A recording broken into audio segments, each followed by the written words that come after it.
আমি আমার ছেলেকে প্রতিদিন একটা করে কাঁঠালি কলা খাওয়াই, যার জন্য পরিমাণে বেশি করে কলা এনে রাখি। এর মধ্যে এই দুটো কলা বাইরে থেকে একেবারে কালো হয়ে গেছে, কিন্তু ভেতরটা দেখো একদম ভালো।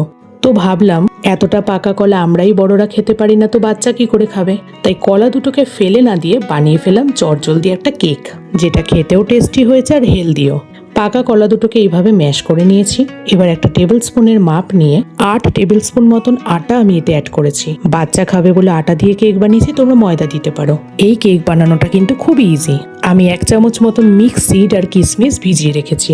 এবার ওই টেবিল স্পুনের মাপে 5 চামচ মতন চিনি দিয়েছি। আমার ঘরে জ্যাগরি পাউডার ছিল না, তোমরা চাইলে চিনির বদলে সেটা অ্যাড করতে পারো। আর নিয়েছিলাম 3 টেবিল স্পুন মতন বাটার। তোমরা চাইলে চিনিটাকে গুঁড়ো করে নিতে পারো আর বাটারও মেল্ট করে নিতে পারো। আমার এগুলো কিছু প্রয়োজন হয়নি, কারণ আমি খুব ঘরোয়াভাবে বানাতে চেয়েছি। এবার টেস্টটাকে ব্যালেন্স করার জন্য সামান্য একটু লবণ অ্যাড করেছি। আমি এখানে পিঙ্ক সল্ট দিয়েছি, তোমরা নর্মাল টেবিল সল্টও দিতে পারো। এবার আলাদা পাত্রে একটা ডিম ফেটিয়ে নেব। এখানে আমি কোনো ঝামেলার ব্যাপারই রাখিনি যে এগ হোয়াইট আলাদা করে বিট করতে হবে কিংবা ডিমের কুসুম আলাদা করতে হবে। আমি জাস্ট একটা ডিম ফেটিয়ে রেখেছি। এবার ব্যাটারের মধ্যে ডিমটা দিয়ে দেবো, ভালো করে একটু মিক্স করে নেব। তারপর ডিমের কাঁচা গন্ধ সরানোর জন্য তাতে একটু 1-2 ড্রপ মতন ভ্যানিলা এসেন্স অ্যাড করব। খুবই ইজি একটা রেসিপি, হুইস্ক মেশিন বা বিটার কিছুই লাগবে না। আর মাপটা তাড়াতাড়ি করে বোঝার জন্য আমি চামচের মাপেই সবটা করেছি। খুব ইজি কিন্তু। ব্যাটারটা ঠিক হয়েছে বলে 1-2 চামচ মতন দুধ দিয়েছি। দুধের কোনো মাপ নেই, জাস্ট কনসিস্টেন্সিটাকে ঠিক রাখতে হবে, তার জন্য যেটুকু দুধ অ্যাড করা যায়। এবার প্রিহিট করার পালা। আমি ইন্ডাকশনে কেক বানাচ্ছি, তাই ননস্টিক কড়াইতে একটা ট্রে বসিয়ে ঢাকা দিয়ে এটাকে প্রিহিট করতে দিয়ে দেবো। তোমরা মাইক্রোওয়েভে করলে 180 ডিগ্রিতে 10 মিনিটস দেবে, আর প্রেসার কুকারে করলে একটু লবণ দিয়ে প্রিহিটে বসাবে। কেক বানানোর জন্য আমি ঘরের একটা নর্মাল স্টিলের বাটি নিয়েছি। সেটাকে বাটারে গ্রিস করে সামান্য একটু আটা দিয়ে সিফ করে নেব।